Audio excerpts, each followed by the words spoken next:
The San Antonio Spurs were 3 wins away from completing one of the fastest championship rebuilds we have ever seen.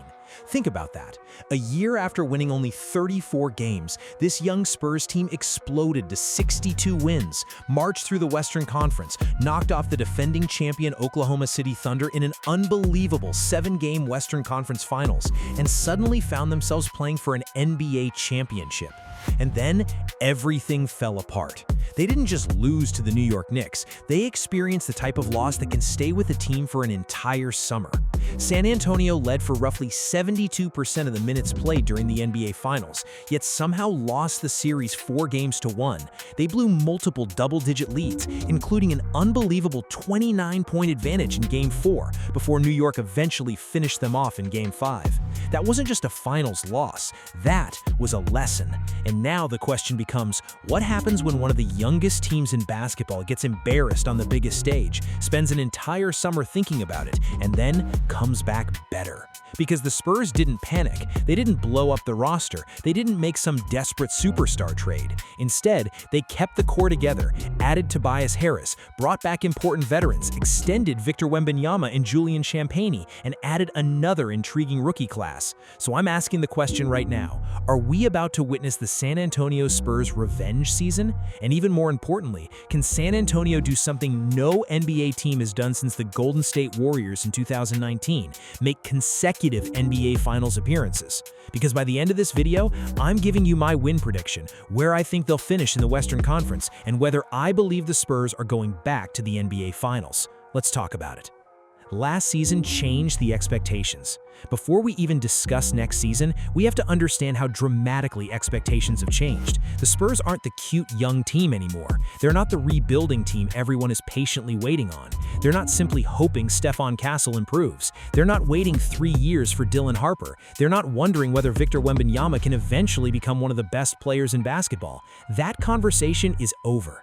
San Antonio finished last season 62-20, earned the number 2 seed in the Western Conference, and became only the 4th team in NBA history to jump from fewer than 35 victories one season to more than 60 the next. They then beat Portland, Minnesota, and Oklahoma City before reaching the finals. So we're not asking when the championship window opens anymore. It's already open, and that creates a completely different type of pressure. Last season, the Spurs were playing with house money. Nobody really expected them to be there. Now, everybody knows. Every opponent understands exactly what San Antonio can become. Every contender in the Western Conference understands that if you're trying to reach the finals, there's a very good chance you're eventually going to have to deal with a 7'4" defensive monster, surrounded by young guards who aren't afraid of anybody. The surprise factor is gone. Now comes the harder part, doing it again. Why this really could become a revenge season. When I say revenge season, I'm not simply talking about getting revenge against the Knicks. I'm talking about revenge against the mistakes that cost San Antonio a championship. Because when you really look at those finals, the Spurs weren't completely overwhelmed from a talent standpoint. They were overwhelmed by moments, late-game execution, decision-making, possessions where communication broke down, offensive possessions where the ball stopped moving, missed opportunities, young players learning in real time just how different basketball becomes when every possession can determine a championship. That is why losing the finals may have actually accelerated this team's development. You can talk to a young player for hours about playoff basketball. You can show him film. You can explain execution. You can tell him how important one defensive rebound is, but nothing teaches you like watching a massive lead disappear in an NBA Finals game. Nothing teaches you like walking off the court knowing you were close enough to touch the championship and couldn't finish the job. San Antonio now has that experience, and that matters. The Spurs already had the talent. Now they have scars, and dangerous teams usually have both. And then there's the biggest reason I'm extremely high on San Antonio next season: Victor Wembanyama. Wemby wasn't just good last season, he became an All-NBA first-team player, unanimous Defensive Player of the Year, and finished 3rd in MVP voting. And yet, there are still obvious areas where he can improve. That's terrifying. The finals gave us perhaps the biggest example. Wembanyama averaged 26 points, 11 rebounds, and 3.6 blocks during the championship series, but his efficiency dropped and he clearly had more trouble producing late in games as his workload increased. During the regular season, the Spurs could carefully manage his workload. By the finals, everything changed. Those minutes increased, the physicality increased, the defensive attention increased, and eventually, you could see fatigue affecting him. That's why his offseason development is so important. Can he become stronger without sacrificing mobility? Can the postgame become more reliable? Can he establish position earlier instead of constantly creating offense from 25 feet away? Can he develop 2 or 3 automatic moves when San Antonio desperately needs a bucket? Because if Wembanyama returns with a dependable low-post package, good luck. We're already talking about one of the most disruptive defensive players in basketball. Now imagine that player becoming significantly more efficient offensively. That's how you go from championship contender to championship favorite. The backcourt could become ridiculous. And San Antonio's guards might be just as fascinating. De'Aaron Fox, Stephen Castle, Dylan Harper. 3 players who can attack defenses in completely different ways. Fox gives you veteran speed and shot creation. Castle gives you size, physicality, and defensive versatility. Harper gives you that big-bodied, downhill playmaking ability that became increasingly difficult for opponents to handle. And Harper is the player I'm especially watching. Because after what happened in the finals, I think Mitch Johnson is eventually going to face some very difficult rotation decisions. There were already moments during the finals when Harper's presence changed San Antonio's effectiveness. NBA.com's finals analysis noted that the Spurs had positive net results during Harper's minutes, even as the coaching staff sometimes leaned more heavily on Fox. Now, Harper has an entire offseason. Castle has another entire offseason. That competition could be exactly what this team needs, because San Antonio isn't just deep, they're deep with players who are still improving. That's different. Veteran contenders usually spend summers trying to maintain what they already have. San Antonio has players who could legitimately be considerably better 6 months from now than they were during the finals. That's why projecting this team is so difficult. We don't know where the ceiling is yet. Tobias Harris was a smart addition.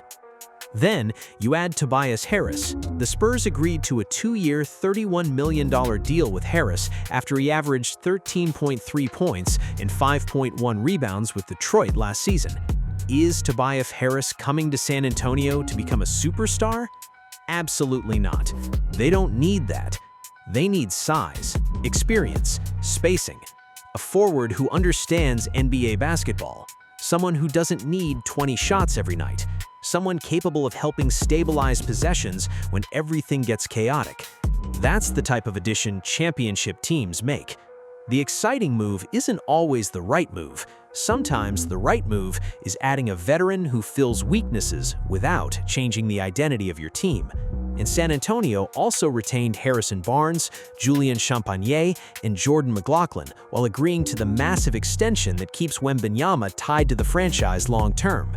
NBA.com's off-season tracker currently lists Tobias Harris as San Antonio's major addition and no departures from the group it tracked. That means, instead of rebuilding chemistry, San Antonio gets to build on it. This is the crazy part. A team that just reached the NBA Finals also walked away from the 2026 draft with another collection of developmental pieces. San Antonio added Jaden Quaintance, Terrace Reed Jr., Jacoby Gillespie, and Malik Brown through the draft process. Now, I don't expect all 4 players to become major rotation pieces immediately. They don't have to. That's the luxury San Antonio has created. Quaintance can develop. Reed can compete for physical front-court minutes. Gillespie can provide another developmental guard option. Brown can grow into a versatile defensive piece. The Spurs don't need these guys to save the franchise. The franchise is already saved. Now you're developing these players behind a 62-win team. That's how championship windows can stay open for years. Now, before Spurs fans start planning the championship parade, there are a few things we have to acknowledge. First, winning 62 games again is extremely difficult. San Antonio is no longer sneaking up on anybody. They're getting everybody's best shot. Second, the Western Conference remains brutal. Oklahoma City will want revenge. Denver isn't going anywhere. Minnesota will still be dangerous. The Lakers, Houston, and several other San Antonio Western Conference teams have reasons to believe they can make deep playoff runs.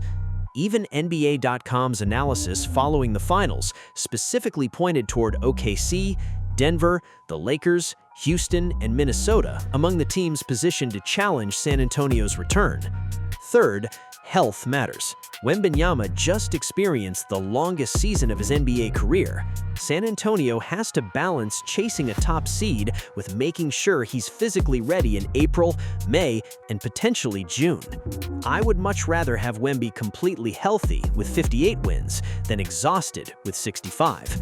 And fourth, Mitch Johnson has to improve too. This isn't only about players. The finals exposed coaching decisions, timeout management, rotations, and late-game execution that will all receive significantly more scrutiny next season. Mitch Johnson is young too, and just like the players, he now has finals experience. The question is whether he learns from it. My regular season prediction. So how many games will the San Antonio Spurs win? They won 62 last year. They added depth, their young stars should improve, but I also expect San Antonio to become more careful managing Wembanyama after seeing what happened late in that long postseason run. So I'm going slightly lower than last year. My prediction? 60-22. 60 wins, and I believe San Antonio finishes somewhere between the number 1 and the number 3 seed in the Western Conference. I'm leaning toward number 2 again. And some people might hear 60 wins after 62 and think that's regression. I don't. The regular season isn't the mission anymore. The mission is June.